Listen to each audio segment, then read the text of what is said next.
இயேசுவை நம்பினோர் வெட்கப்படுவதில்லை. எந்த சூழ்நிலையா இருந்தாலும் சூழ்நிலை கடந்து நிற்கிற ஆண்டவரை பாருங்க. ஆண்டவரை பார்த்தால் சூழ்நிலை சிறுசா இருக்கும். சூழ்நிலை நீங்கள் பார்த்தா ஆண்டவர் உங்களுக்கு தெரியாதவர் போல, காணாதவர் போல இருக்கலாம். பிரியமான அன்பு உறவுகளே, இயேசுவின் இன்ப நாமத்திலே மனதார உங்களை வாழ்த்துகிறேன். ஏசப்பா உங்களை ஆசீர்வதிப்பாராக.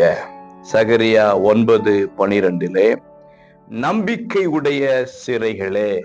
பிரியமானவர்களே, சிறையிருப்பின் சூழ்நிலை, அடைக்கப்பட்ட சூழ்நிலை, எல்லாம் முடிந்து போனது போல சூழ்நிலை.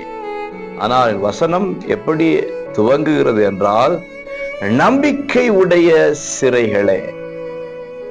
அந்த சிறையிருப்பிலும், சிறையின் அனுபவத்திலும், கடினமான சூழ்நிலையிலும் ஏதோ ஒரு நம்பிக்கை அங்கு இருக்கிறது.